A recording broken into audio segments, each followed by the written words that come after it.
Good morning. Morning మ్యాగజైన్కి స్వాగతం. ప్రముఖ దినపత్రికలు వస్తున్న వార్తల వెనకాల జరుగుతున్నటువంటి పరిణామాలు చూద్దాం.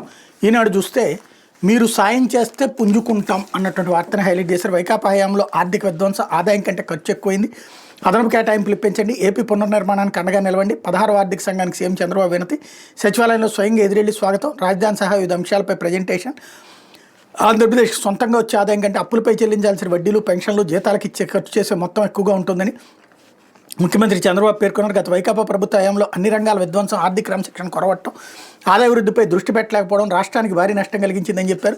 మేము నిలబడేందుకు ముందడుగు వేసేందుకు ఈరోజు మీరు సాయం చేయండి, రేపటికి పుంజుకుంటాం, మాకున్న బలంతో అనూహ్య విజయాలు సాధిస్తాం, వికసిత భారత్ లక్ష్య సాధనలో మా వంతు పాత్ర పోషిస్తాం, దేశ నిర్మాణంలో ముఖ్య రాష్ట్రంగా నిలుస్తామని విశ్వాసం వెలువచ్చారన్నటువంటి వార్తని హైలైట్ చేశారు. ఇదివరకు ఇది కేంద్రం మీదకు తోసేసేవాళ్ళు, 19 ముందు కేంద్రం డబ్బులు ఇవ్వకపోతే ఎట్లాగా అన్నటువంటిది ఇప్పుడు వచ్చేటప్పటికి ఈ రూట్లోకి మారింది.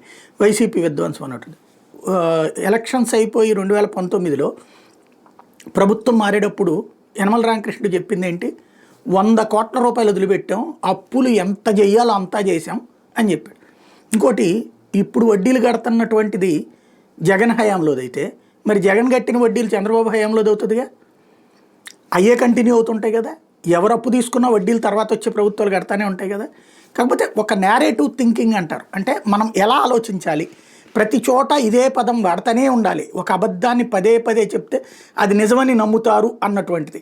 అదేదో పంతులు గారును మేక కుక్క కథ ఉంది కదా, అట్లాంటిదే ఇక్కడ నడిచేటటువంటి. లేకపోతే కోర్టులు వక్ఫ్గా ప్రకటించిన ఆస్తుల్ని రద్దు చేయొద్దు, ముస్లిమేతల బోర్డులో ఎక్స్ అఫీషియో సభ్యులుగా మాత్రమే ఉండాలి, కొత్త వక్ఫ్ చట్టంలోని కొన్ని నిబంధనలపై స్టేక్ సుప్రీంకోర్టు ప్రతిపాదనలు, హిందూ ఆలయ ట్రస్టుల్లోకి ఇకపై ముస్లింలను అనుమతిస్తారా, శతాబ్దాల కిందటి మసీదులకు సేల్ డీట్లు ఎలా ఉంటాయి, కేంద్రాన్ని ప్రశ్నించిన ధర్మాసనం నేడు కొనసాగనున్న విచారణ, వక్ఫ్గా న్యాయస్థానాలు ప్రకటించిన ఆస్తులను ప్రస్తుతానికి వక్ఫ్ జాబితా నుంచి తొలగించకూడదని కేంద్ర ప్రభుత్వానికి సుప్రీంకోర్టు ప్రతిపాదించింది. వక్ఫ్ బోర్డులు కేంద్ర వక్ఫ్ మండలిలో ఎక్స్ అఫీషియో సభ్యులు మినహా మిగతా సభ్యులంతా ఖచ్చితంగా ముస్లింలు అయి ఉండాలని సూచించింది.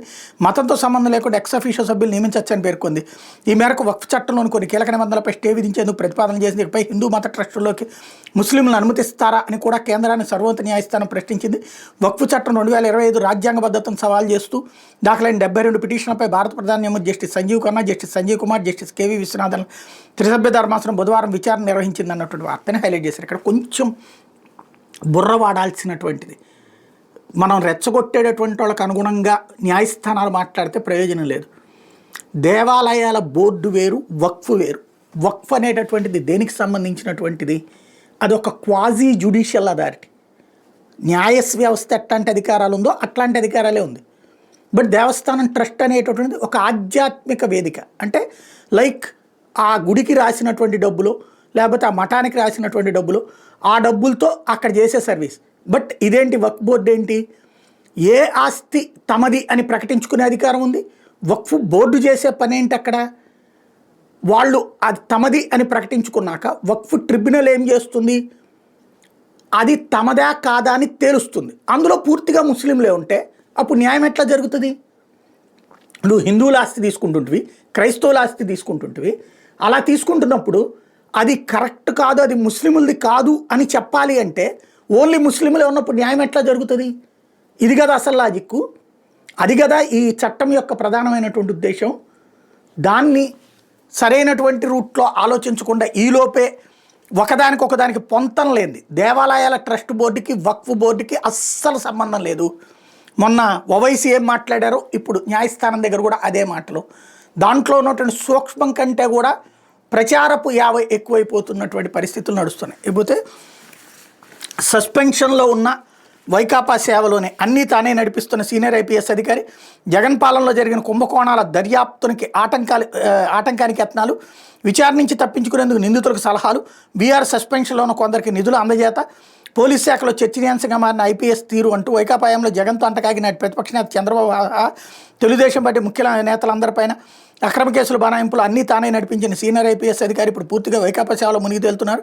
జగన్ పాలనలో జరిగిన కుంభకోణాలు, అక్రమాలపై కూటమి ప్రభుత్వం విచారణ జరిపిస్తుంటే దర్యాప్తులకు ఆటంకం కలిగిస్తున్నారు.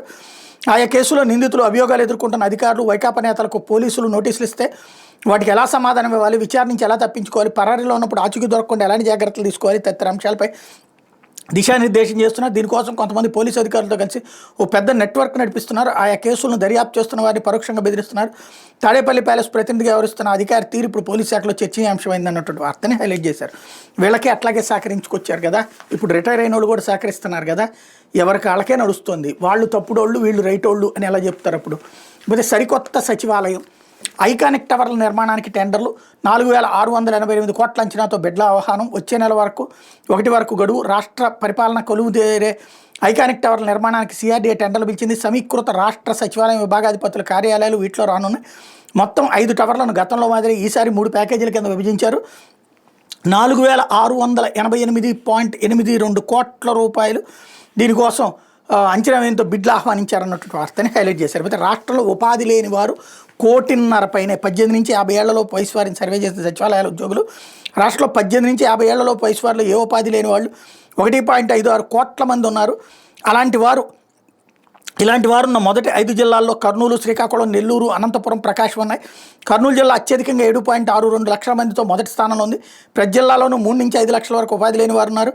సచివాలయాల ఉద్యోగులు గత నెలలో నిర్వహించిన ఇంటింటి సర్వేలో ఈ విషయాలను గుర్తించారు. 26 జిల్లాల్లో 2.67 కోట్ల మంది వినియోగాలను ఉద్యోగులు తెలుసుకున్నారు. ఇందులో 52.69 లక్షల మంది ఏదో ఒక పని చేస్తున్నట్టు తేల్చారు. ఏ ఉపాధి లేని వాళ్ళని గుర్తించి వాళ్ళందరికీ ఆసక్తిగల రంగంలో నైపుణ్యాలు పెంచుకునే శిక్షణ ఇవ్వాలని ప్రభుత్వం నిర్ణయించింది. తగిన విద్యార్హతలు ఉన్న వాళ్ళకి ఇళ్ల నుంచి పనిచేసుకునేలా వివిధ సంస్థలో ఉద్యోగ ఉపాధి అవకాశాలు కల్పించాలని యోచిస్తోంది అన్నటువంటి వార్తనే హైలైట్ చేశారు. 1.5 కోటి మందికి వీళ్ళు ఏమైనా ఉపాధి కల్పిస్తారా? వాళ్ళందరూ నిజంగా పని లేని వాళ్ళు ఉంటారా? అది ఒక అబద్ధమే. వీళ్ళ సర్వేలు అట్లాగే ఉంటాయి. సర్వే అంటే ఒరిజినల్గా ఇప్పుడు ఒక ఇంట్లో ఒక ఆటో డ్రైవర్ ఉంటాడు, అతనికి ఏ పని లేదని చెప్తే అదే రాసుకుంటారు వీళ్ళు. అలా కాకుండా అతను ఆటో డ్రైవ్ చేస్తున్నాడు అని రాస్తారా? ఆల్రెడీ ఇదివరకైతే వాలంటీర్ దగ్గర ఆ సంక్షేమ పథకం కూడా తెలిసి ఉంటుంది. నువ్వు ఇదివరకు ఆటో నడిపేవాడు కదన్నా, లేకపోతే కనుక ఇంకోటి చేసేవాడు కదన్నా అని చెప్తారు. ఇక్కడ సచివాలయ ఉద్యోగులకు అంత డీప్ అవగాహన ఉండదు. దాంతోపాటు 1.5 కోటి మంది పని లేకుండా ఉన్నారంటే కూర్చుని తింటున్నట్టు ఎవరు పెడుతున్నారు వీళ్ళకి? ఇది కదా సమస్య. కాబట్టి సర్వే అనేటటువంటిది పేపర్లకు మాత్రమే పరిమితమైనటువంటి అంశంగా కనబడుతుంది. లేకపోతే కరెంటును దాచుకోవచ్చు, వాడుకోవచ్చు. రాష్ట్రంలో 3,000 మెగావాట్ల బ్యాటరీ స్టోరేజ్ ప్రాజెక్టులు, 1000 మెగావాట్లకు టెండర్ ఇచ్చిన విద్యుత్ సంస్థలు. జెన్కో థర్మల్ బ్యాక్ డౌన్ చేసిన 1,500 మెగావాట్ల మిగులు. ఏడాదిలో మరో 10,000 మెగావాట్ల సౌర విద్యుత్తు. రాష్ట్రంలో మరో 1000 megawatt hours battery energy storage system. BESS ఏర్పాటు కేంద్రం అనుమతించింది. వాటికి వైబిలిటీ గ్యాప్ ఫండ్ VGF కింద కేంద్రం గ్రాంట్ ఇవ్వబోతోంది. ఇప్పటికే 2,000 మెగావాట్ అవర్స్ BESS ప్రాజెక్టులు కేంద్రం అనుమతి ఇచ్చింది. మొత్తంగా 3,000 మెగావాట్ల విద్యుత్ నిల్వ ప్రాజెక్టులు అందుబాటులోకి రాబోతున్నాయి. రాష్ట్రంలో సుమారు 19,000 మెగావాట్ల విద్యుత్ ఒప్పందాలు ఉంటాయి. అందులో పునరుత్పాదక విద్యుత్ ఒప్పందాలు, పవన సౌర విద్యుత్ 7,800 మెగావాట్లు ఉన్నాయి. వాటి నుంచి వచ్చే విద్యుత్తును మస్ట్ రన్ విధానంలో తీసుకోవాలి. దీనివల్ల పగటి వేళల్లో ఇప్పటికే సుమారు 1,500 మెగావాట్ల మిగులు విద్యుత్ ఉంటుంది.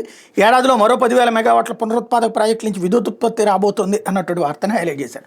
ఇక్కడే చూడండి, ఇంతకాలం ప్రజలను ఎట్లా మోసం చేశారు. ఇప్పుడు అసలు నిజాన్ని లోపల పేపర్లో వార్తలు ఎక్కడేస్తున్నారు. ఇప్పుడు ఈ ప్రభుత్వం వచ్చాక ఇంతవరకు కొత్తగా ఏమీ ప్రొడక్షన్ బిగిన్ కాలేదు కదా, అన్నీ పాతయ్యే కదా. ఇదివరకు ఏం చెప్పుకొచ్చారు ప్రజలకి? కరెంటు లోటు అని చెప్పారు. మిగులు విద్యుత్ ఉంది. ఇక్కడ జగన్ ఉన్నప్పుడే మిగులు విద్యుత్ ఉంది. అప్పుడు డైవర్ట్ ఏం చేశారు? కరెంటు లోటు దానికోసం తప్పుడుగా కొంటున్నారు అన్నట్టు. అసలు పాయింట్ ఇక్కడే ఉంది. కాకపోతే ఈ ప్రయోజనం ప్రజలకు ఎప్పుడు వస్తుంది అనేది తేలనటువంటి అంశం.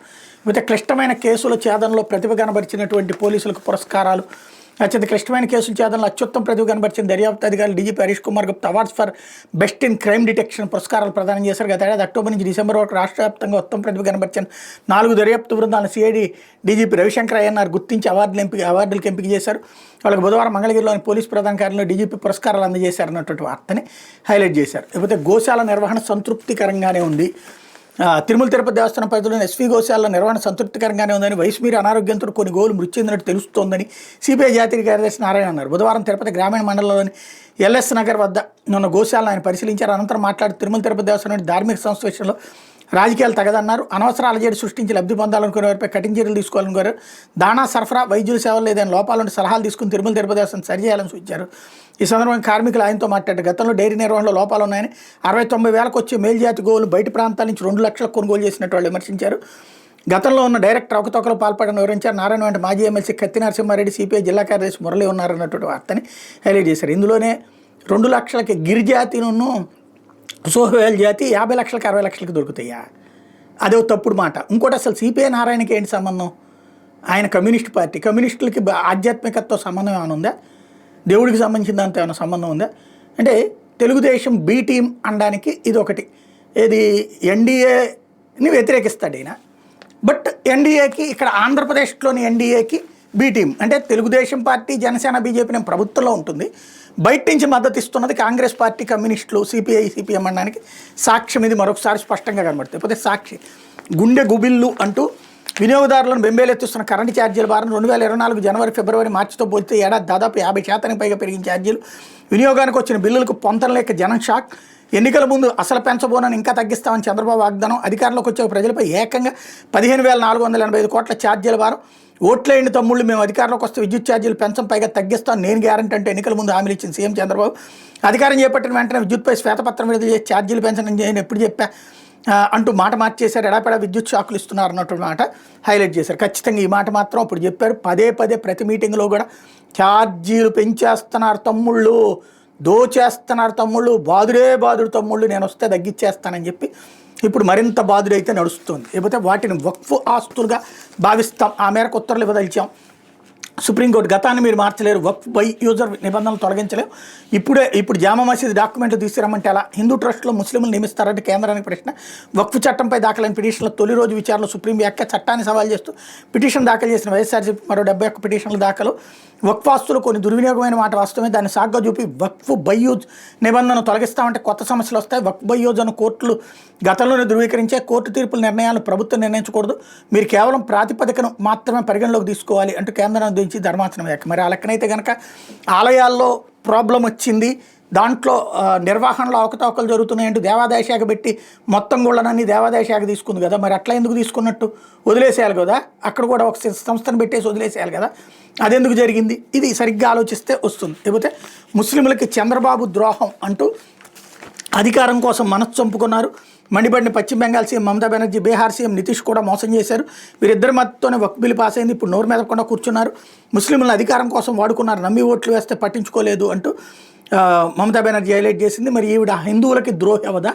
హిందువులకు సంబంధించినటువంటి వాళ్ళ ఓట్లతోనే కదా అధికారంలోకి వచ్చింది. ఆ హిందువులు ఊచకోత కోస్తుంటే నిద్రపోయి ప్లస్ దారుణాలు చేస్తున్నటువంటి దుర్మార్గురాలు మాట్లాడుతోంది.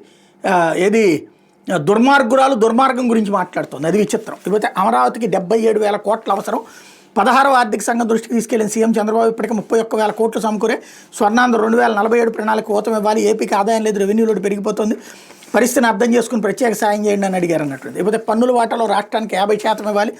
16వ ఆర్థిక సంఘానికి వైఎస్ఆర్సీపీ విజ్ఞప్తి. జనాభా నియంత్రణ పాటించిన రాష్ట్రాలకు బోనస్. 2014-19 కంటే 19-24లోనే అప్పులు తక్కువ.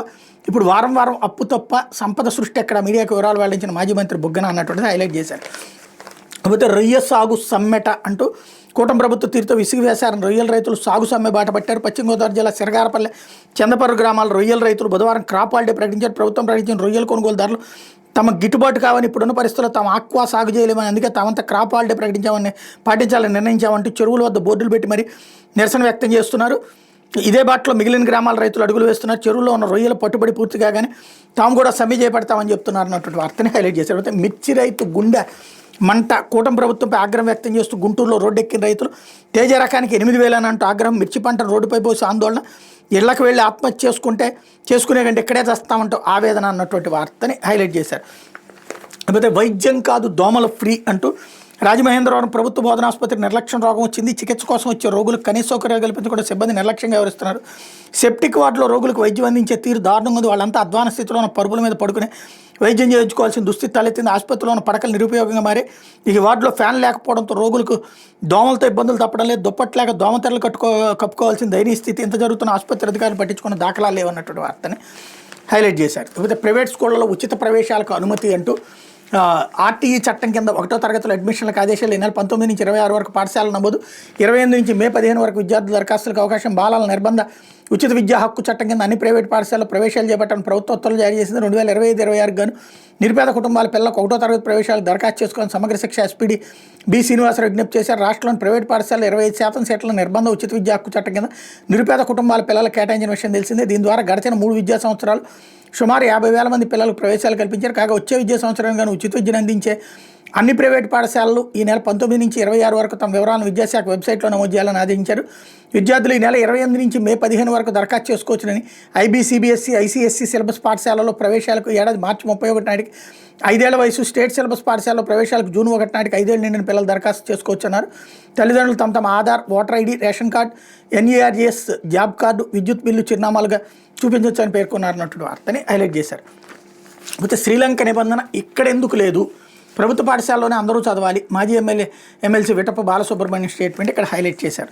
లేకపోతే ఆంధ్రజ్యోతి వచ్చేటప్పుడు కేంద్ర పన్నుల్లో రాష్ట్రాలకు సగం ఇవ్వాలి అన్నటువంటిది హైలైట్ చేశారు. ఏపీ రెవెన్యూ లోటు అగాధాన్ని పోడ్చండి, అధిక నిధులకు సిఫార్సు చేయండి, అమరావతికి 47,000 కోట్లు ఇవ్వాలి, బెంగళూరు, చెన్నై, హైదరాబాద్ని కలుపుతూ ప్రణాళికలు రూపొందించాలి, అప్పుడే వికసిత్ భారత్లో దక్షిణాది కీలకం, స్థానిక సంస్థల వెయిటేజీలు మార్చండి, రాష్ట్ర విభజనతో హైదరాబాద్ను కోల్పోయిన తెలంగాణ ఆదాయంలో 75% ఆనంగరించే గత పాలకుల నిర్లక్ష్యంతో రాష్ట్రానికి ఆర్థికంగా కోలుకోలేని దెబ్బ, 10 సూత్రాలతో స్వర్ణాంధ్ర విజన్ 2047, పోలవరం మనకచర్లకు సాయం చేయండి, 16వ ఆర్థిక సంఘానికి కొన్ని సీఎం, పనగార్య బృందానికి సవివర ప్రజెంటేషన్ అన్నటువంటి వార్తని హైలైట్ చేశారు. అయితే గంగపుత్రుడికి డబుల్ ధమాకా అంటూ వేట నిషేధ కాలంలో రెట్టింపు భృతి గత ప్రభుత్వం ఇచ్చింది 10,000, 20,000 ఇస్తానన్న చంద్రబాబు, మంత్రి అచ్చెన్న ఆదేశాలతో రీసర్వే, అర్హులను గుర్తించిన మత్స్యశాఖ, 1,22,968 మంది జాలాలకు లబ్ధి, 26ను సొమ్ము విడుదల చేయనున్న సీఎం, మత్స్యకార కుటుంబాలకు ఆర్థిక దన్ను అన్నటువంటి వార్తని హైలైట్ చేశారు. ఇలా మంచి వార్త ఇది. అయితే మిథున్ రెడ్డికి సిట్ పిలుపు, రేపు విచారణకు రావాలని నోటీస్, మద్యం స్కామ్లో సిట్ స్పీడ్ నేడు విచారణకు రానున్న సాయిరెడ్డి, రేపు రావాలని రాజకేశ్వరరెడ్డి తండ్రికి నోటీస్, ఎల్లుండి హాజరు కావాలని రాజుకు మరో తాకీద్, రాజు ఫోన్లు స్విచ్ ఆఫ్ 3 సార్లు డొమ్మా అన్నటువంటి వార్తని హైలైట్ చేశారు. అదే సందర్భంలో నెల జగన్ షాకులు, కరెంట్ షాకుల గురించి, కరెంట్ ఛార్జీలు పెరిగిపోతే ఇప్పుడు అది జగన్ వల్లనే అన్నటువంటి దాన్ని పెట్టుకొచ్చే ప్రయత్నం చేస్తారు. బిల్లు గుబేలు అనిపిస్తుంది, ఛార్జీలు చిర్రెత్తుస్తున్నా, నెల కరెంటు ధరల మోతలతో విద్యుత్ షాకులు ఇస్తుంది. మరి ఈ మోతలకు మూల కారణం ఎవరు, ఈ ఎగచాట్లకు నాంది పలికిన నాయకుడు ఎవరిని ప్రశ్నించుకుంటే ఒకే ఒక్క సమాధానం జగన్. మరి ఆయన హయాంలో ఏం జరిగింది, ఇప్పుడు ఈ తెప్పలు ఎందుకు వచ్చాయి, ధరాభారం నుంచి సామాన్యులు గట్టెక్కించేందుకు చంద్రబాబు సర్కారు చేస్తున్న ప్రయత్నం ఏంటంటూ ఒక పనికిమాలినటువంటి అర్ధదిడ్డమైనటువంటి అర్ధరహితమైనటువంటి స్టోరీ. ఇప్పుడు జగన్ హయాంలో ఒక లాజికల్ పాయింట్ చూద్దాం. జగన్ హయాంలో నిర్ణయాల వలన ఇప్పుడు కరెంటు భారాలు వేస్తే, మరి జగన్ టైంలో కరెంటు బిల్లులు పెంచింది చంద్రబాబు వల్లనే అవుతుందిగా, దానివల్ల జగన్ ఏం డబ్బులు పట్టుకుపోలేదుగా. అప్పుడు చంద్రబాబు వేసిన భారాల వల్లనే జగన్మోహన్ రెడ్డి గట్ట మన మీద బిల్లులు వేసినట్టు కదా. మరి అప్పుడేమో అది జగన్ తప్పే, జగన్ అధికారంలో ఉన్నప్పుడు. ఇప్పుడు తెలుగుదేశం అధికారంలో ఉన్న జగన్ తప్పే. ఎలా కరెక్ట్ అవుతుంది లాజికల్గా చూస్తే? అంటే లాజికల్ కాదు, మాకు కావాల్సింది వార్తల్లో మ్యాజిక్లు కావాలి, అద్భుతమైనటువంటి అభూత కల్పనలతో ప్రజల్ని మోసం చేయాలి అన్నటువంటి రూటు సాగిపోతూ ఉంటుంది. కరెంటు ఛార్జీలు తగ్గిస్తా, ఇది చంద్రబాబు గారు ఇచ్చిన హామీ. పెంచి దారుణంగా దోచేస్తుంటే దానికి జగన్ చేసిన వలన అంటే అందుకే కదా జగన్ దించింది, తగ్గిస్తానంటేనే కదా ఈయన ఎన్నుకుంది. దానికి కుకింగ్ స్టోరీలు, కవరప్ స్టోరీలు ఎందుకు ఈ పనికి మాలినటువంటి ప్రయత్నాలు? లేకపోతే వక్ఫ్ ఆస్తులేవి డీనోటిఫై చేయొద్దు అన్నటువంటి దాన్ని ఇక్కడ హైలైట్ చేశారు. టీటీడీకి డ్రోన్ వర్రీ అంటూ క్షేత్ర భద్రతకు సవాలు విసురుతున్న డ్రోన్లు, కొండపైకి తేవడం, ఏళ్ల క్రితమే నిషేధం, అలిపిరిలో భద్రతా సిబ్బంది నిర్లక్ష్యం వల్ల డ్రోన్లతో తిరుమలకు వచ్చేస్తున్న భక్తులు, వరుస ఘట్టంతో అధికారులు కలవరం, యాంటీ డ్రోన్ సిస్టమ్ ఏర్పాటుపై కసరత్తు, వచ్చే బోర్డు సమావేశంలో చర్చించి నిర్ణయం అన్నటువంటి వార్తని హైలైట్ చేశారు. ఒడుక్కి పిడుక్కి ఒకటే మంత్రం అన్నట్టు తయారైంది వీళ్ళు. ప్రతిదీ ఒక పిచ్చి వార్త, పిచ్చి ప్రయత్నం చేయడం. అసలు పాయింట్ ఏంటి అక్కడ? భద్రతపరమైనటువంటి లోపాలు. మొన్న నాన్ వెజ్ పైకి ఎట్లా వెళ్ళింది, మద్యం పైకి ఎట్లా వెళ్ళింది, ముస్లిం అతను పైకి ఎట్లా వెళ్ళగలిగాడు, ఇప్పుడు ఈ డ్రోన్ పైకి ఎట్లా వెళ్ళగలిగింది అంటే భద్రతలో ఫెయిల్ అవుతున్నారు. దాన్ని కవర్ చేసుకొస్తూ ఇంకొకటి ఏదో ఏర్పాటు చేస్తాం, ఇవన్నీ ఏ రోట్లోంచి తీసుకుపోతున్నారు అనేటటువంటిది ఇక్కడ ఆలోచించాలి. ఇప్పుడు ఆ డ్రోన్, యాంటీ డ్రోన్ టెక్నాలజీ అంటే అది ఎవరు సైన్యం వాడేటటువంటిది. అట్లాంటివి తీసుకొస్తే ఇప్పుడు దానికోసం 1,000 కోట్ల రూపాయలు, 100 కోట్ల రూపాయలు తీసుకెళ్ళి ఎవడికో తగలేయడం. బేసిక్ పాయింట్ ఏంటి, అసలు డ్రోన్ పైకి రాకూడదు, నిషేధం పెట్టు. కెమెరాలు ఇవన్నీ తీసుకొని ఇస్తున్నారు కదా, డ్రోన్ల పైన అక్కడ నిషేధం, అట్లాగే కొన్ని రకాల లోపల నిషేధం, ఇట్లాంటివి ఉన్నాయి కదా, అట్లా నిషేధం పెట్టు. కనబడితే పైకి తీసుకురావడానికి వీల్లేదని చెప్పు. డ్రోన్ ఓన్లీ తిరుమల తిరుపతి కొండ పైన డ్రోన్ల నిషేధం అనేది పెట్టండి, సింపుల్గా అయిపోతుంది కదా. అలా తీసుకురాకుండా కిందే ఆపండి. అసలు మద్యం ఎట్లా వస్తుంది, ముస్లిం అతను ఎట్లా వచ్చాడు, నాన్ వెజ్ ఎట్లా వచ్చింది, ఇవన్నిటినీ ఆలోచించాలి కదా. అసలు లోపాన్ని పక్కన పెట్టి వార్తల్ని వక్రీకరించుకుంటూ పక్కదోవ పట్టించుకుంటున్నటువంటి పరిస్థితి. లేకపోతే విండ్ షీల్డ్ దెబ్బతింటే ఎలా వెళ్ళారు, హెలికాప్టర్ పై దాడి ఎవరు చేశారు, జగన్ తిరుగు ప్రయాణం షెడ్యూల్లో ఉందా, కో పైలట్పై పోలీసులు ప్రశ్నల వర్షం అన్నటువంటి వార్తని హైలైట్ చేసుకొచ్చారు. ఇక్కడ అసలు విషయం ఏంటంటే తమ ఫెయిల్యూర్ని కవర్ చేసుకోవడానికి ఎప్పుడైనా సరే ఒక ప్రధాన ప్రతిపక్ష నాయకుడికి సంబంధించినటువంటి సెక్యూరిటీ ల్యాబ్స్ జరిగితే దానికి సంబంధిత అధికారుల మీద చర్య తీసుకుంటారు. వాళ్ళని కాపాడుతూ ఎవరైతే విక్టిమ్స్ ఉన్నారో ఆ పైలట్లని వాళ్ళని వేధించడం, దాన్ని గొప్పగా చిత్రీకరించడం మనకే చెల్లింది. ఇది ప్రస్తుతం జరుగుతున్నటువంటి పరిణామాలు. ఇది దినపత్రికలో వస్తున్న వార్తలు వెనక జరుగుతున్న పరిణామాలు.